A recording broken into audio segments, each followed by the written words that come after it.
Welcome back to the Swindon Junction. It's been quite a few months since the last video. Obviously with the summer months and everything with the heat in the attic, there's just no way I could do any sort of viable work.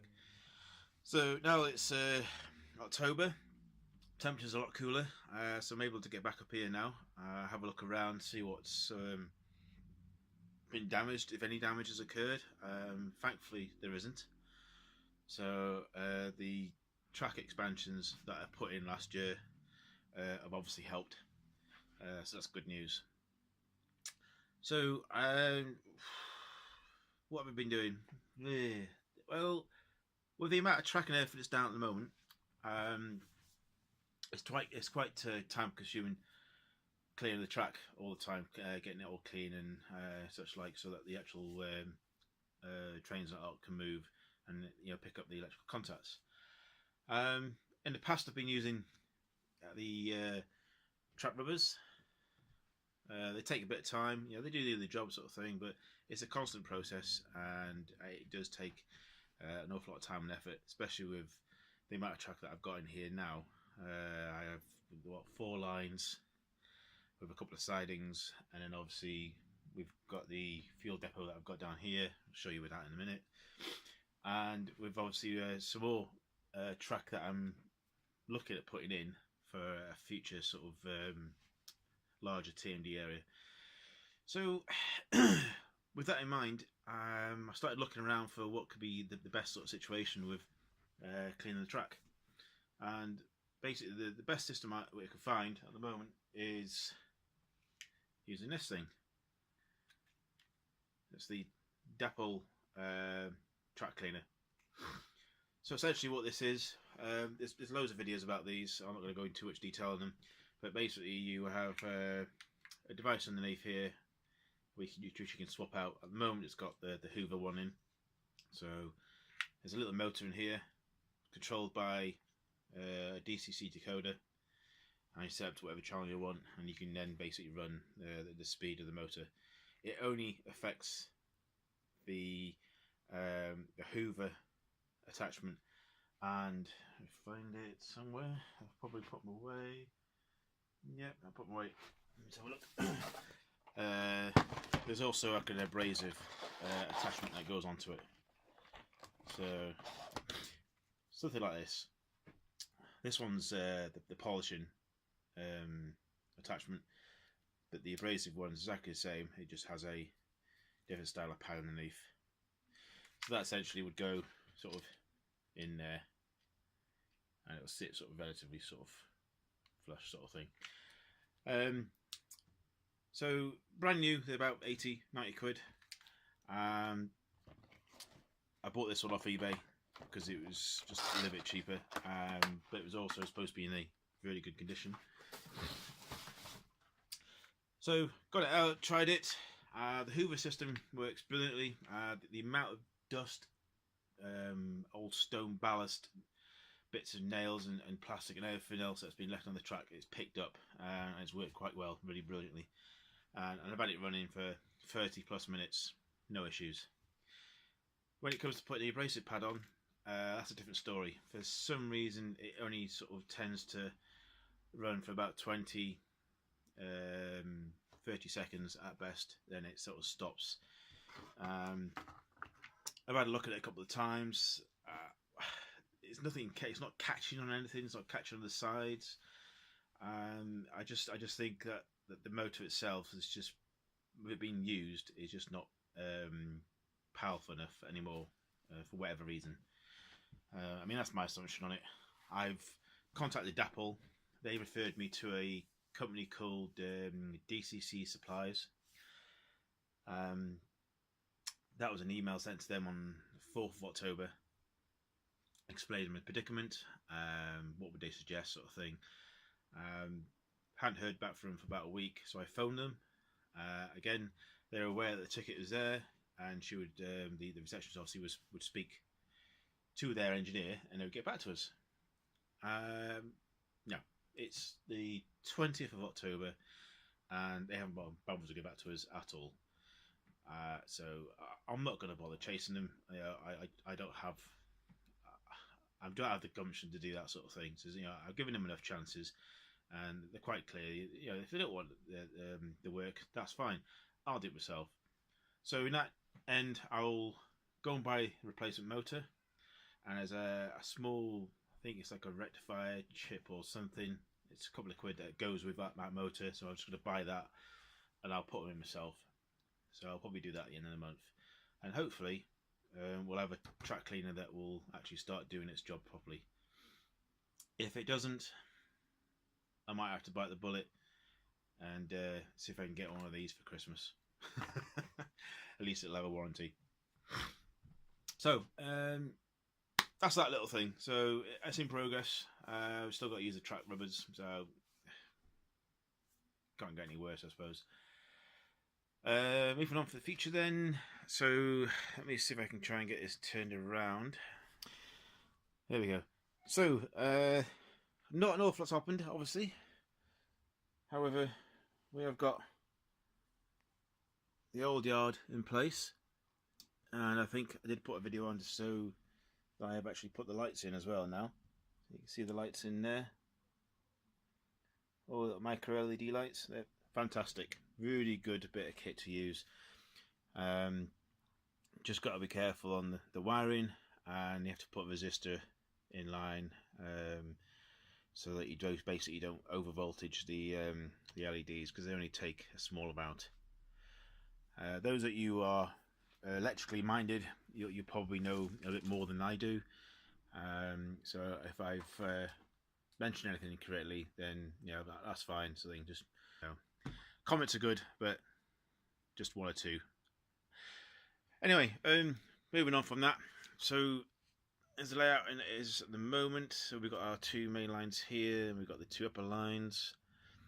We've got the lines to the fuel depot just ahead, and obviously there's got a branch line there that goes off around. Now that branch line is effectively coming around to here now, and this table, which was being used as a dumping ground for the past year, and I've actually started to make some progress on this. So the idea is that this middle area now is going to be used to house the fleets, as it were, when they're not being used. Just pan that around. The table is going to be a little bit longer, so where you see the bucket at the end, the fillers and stuff, that's going to extend probably up to where the laptop is, so I can get a full rake of these in on a straight bit track. The idea for this bit is to probably create a new maintenance shed which will house these, and the one I've pretty much narrowed down now to, it will be the one that they have at the Lira depot.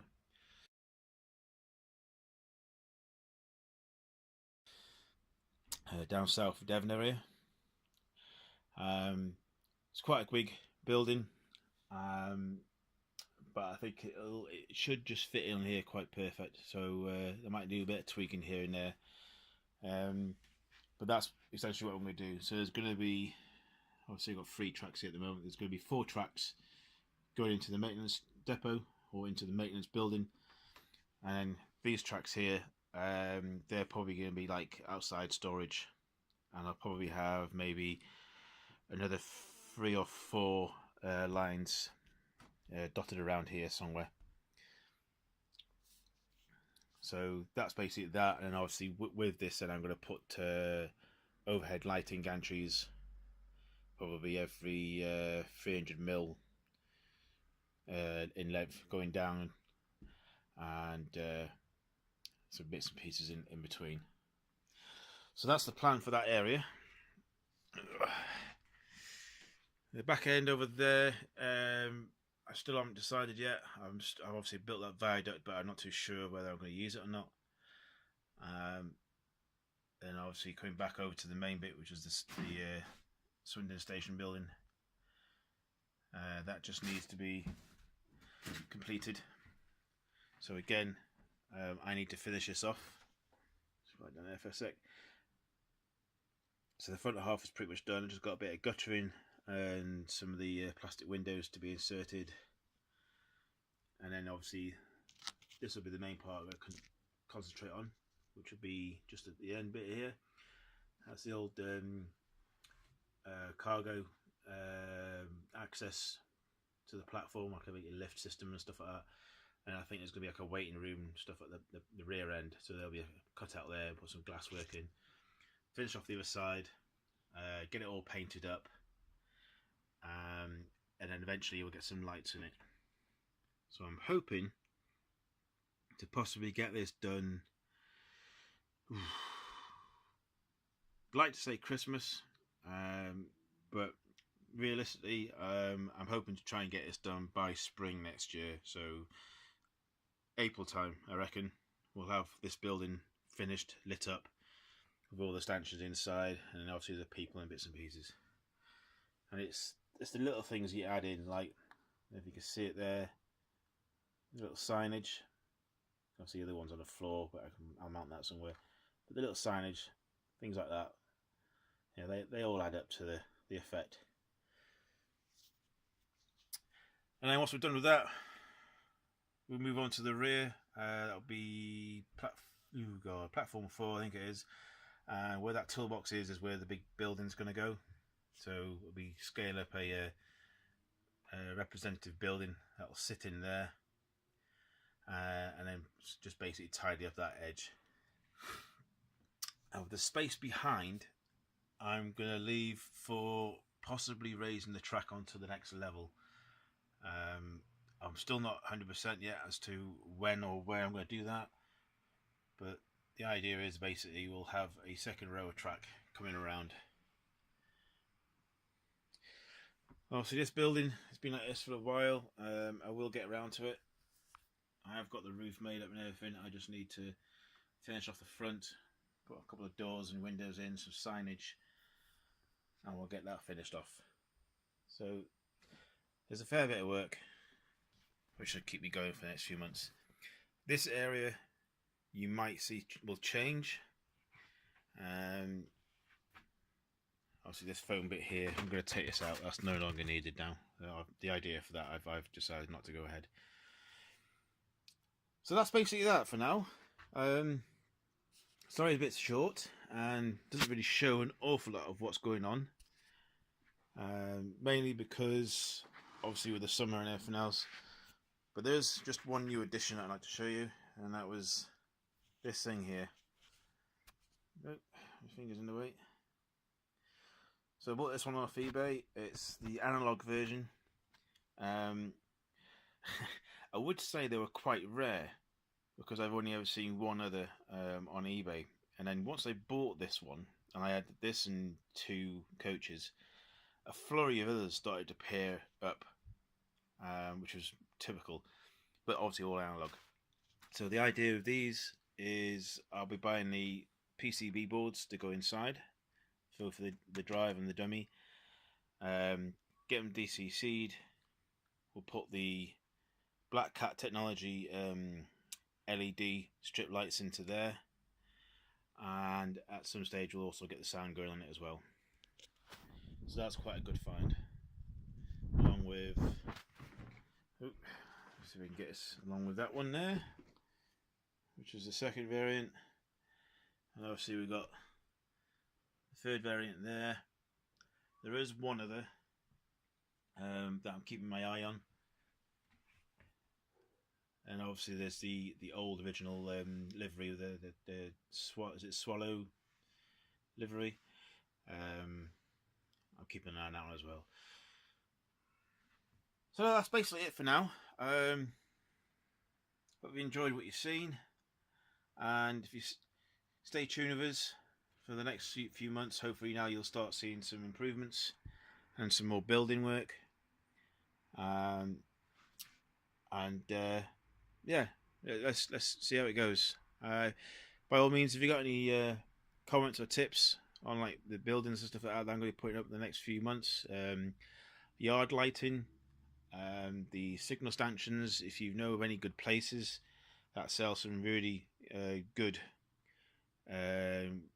sort of updated versions rather than like the old sort of 1920s stuff, 1950s stuff, then yeah, do please drop us a link, and I look forward to looking at your comments and replying as and when I need to. Many thanks for now, and catch you again later. Bye for now.